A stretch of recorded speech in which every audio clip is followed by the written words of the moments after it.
హరి ఓం వీక్షకులారా, పంచతంత్రం సంపూర్ణ నీతి చంద్రికలో తొలి తంత్రం మిత్రలాభం గురించి నేను మీతో అందులో కథ సెకండరీ చెప్పబడినటువంటి నీతి ఇంగిత జ్ఞానాన్ని వ్యవహార జ్ఞానాన్ని పెంచేటటువంటి నీతిని ప్రైమరీగా చెప్తూ కొన్ని వీడియోలు వరుసగా పంచుకుంటూ వస్తున్నాను.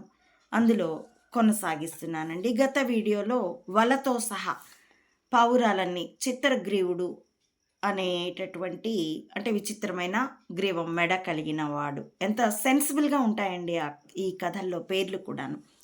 అటువంటి ఆ పావురాలన్నీ వలతో సహా ఎత్తుకొని వెళ్తే వాటిని అనుసరిస్తూ లఘుపతనకం అనే కాకి తదుపరి కథలో ఈ కాకే కొనసాగుతుందండి.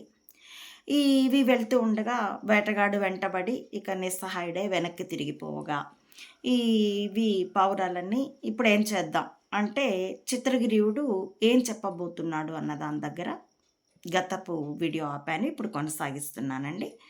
ఇప్పుడు అది చూసి ఇప్పుడు మనము చేయవలసినది ఏమి అని పక్షులు అడిగాను. చిత్రగ్రీవుడు ఇట్లని, లోకమందు మాతాపితలు మిత్రుడు అను వీరు మువ్వురే హితులు, తక్కిన వారందరూ ప్రయోజనమును బట్టి హితులగుచున్నారు. కాబట్టి ఇప్పుడు నాకు మిత్రుడు ఒకడున్నాడు. అతడు హిరణ్యకుడు అను మూషికరాజు. గండకీ తీరమందు విచిత్రవనము అతని వాసస్థానము. అతడు పండ్ల బలిమి చేత వలత్రాళ్ళు తెగగొరికి మన ఆపద బాపగలడు. అక్కడికి మనము పోవుదాము అని చెప్పగానే పావురములన్నీ చిత్రగ్రీవుడు చెప్పిన గుర్తు పట్టుకొని పోయి హిరణ్యకుని కలుగు దాపున వ్రాలెను. దాపున అంటే దగ్గర, ప్రక్కన. తెలుగు ఇంప్రూవ్ చేసుకోవాలి అనంటే పఠనం అది పూర్వపు గ్రంథాలని, పోతన పద్యాలని, మన సాహిత్య సంపదని చదవడమే మార్గం అండి.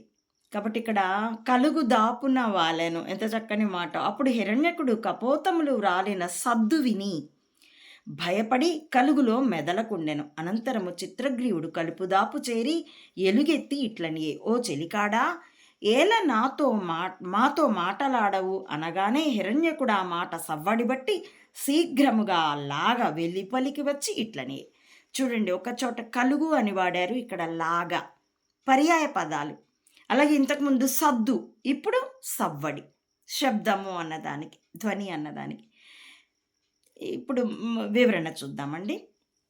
చిత్రగ్రీవుని పక్షులంతా ఇప్పుడు ఏం చేద్దాం, వాళ్ళతో సహా ఆకాశంలోకి ఎగిరాం, వాళ్ళ నుండి తప్పించుకోవాలి కదా, ఏం చేద్దాము అని అంటే ఈయన అంటున్నాడు, లోకంలో తల్లిదండ్రులు, స్నేహితుడు, వీళ్ళు ముగ్గురే మనకి హితవు కోరేవాళ్ళు. మిగిలిన వాళ్ళంతా తమ తమ ప్రయోజనాల్ని బట్టి పరిచయస్తులు. మిత్రులెవరో కేవలం హితుడైన మిత్రుడెవడో, కేవలం స్నేహం చేసేవాడు, అవసరార్థం స్నేహం చేసేవాడెవడో తెలుసుకోవాలి. కాబట్టి హితువు కోరేవాళ్ళైతే ముగ్గురే.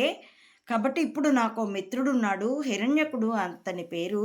అతడు గండకీ తీరంలో ఉంటాడు. మన్నించాలండి, హిరణ్యకుడు కాదు, హిరణ్యకుడే. అతడు తన పండ్ల బలిమి చేత, ఆ దంతాల బలం చేత ఇవాళ కొరికి మనందరికీ విముక్తినిస్తాడు.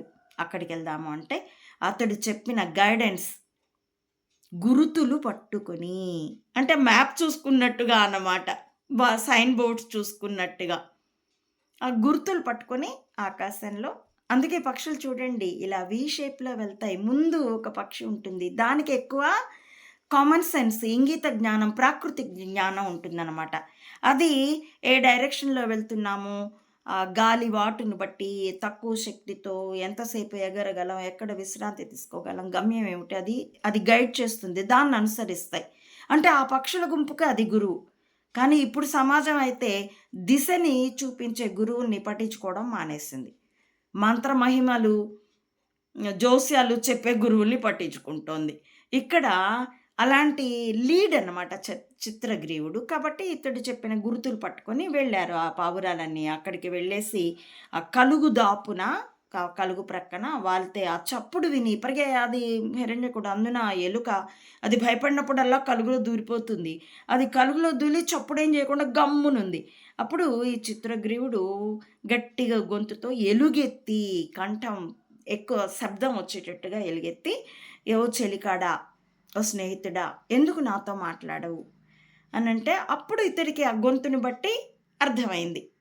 వచ్చింది తన స్నేహితుడు అని. కాబట్టి వెంటనే అతడు బయటికి శీఘ్రముగా వేగంగా వచ్చేసి వెలుపలికి వచ్చి ఇట్లని తర్వాత ఏమన్నాడు, ఏం నడిచింది అన్నది మనం తదుపరి వీడియోలో పరిశీలిద్దామండి. నా ఈ వీడియోల కంటెంట్ మీకు నచ్చితే, బావుందనిపిస్తే, entertainable అనిపిస్తే please like, share and recommend my channel to others as well. Subscribe it. Please support Ammaodi Mata Anantananda to spread the truth of either spying or spirituality up to the roots of the society, and support me financially also. Thank you for watching.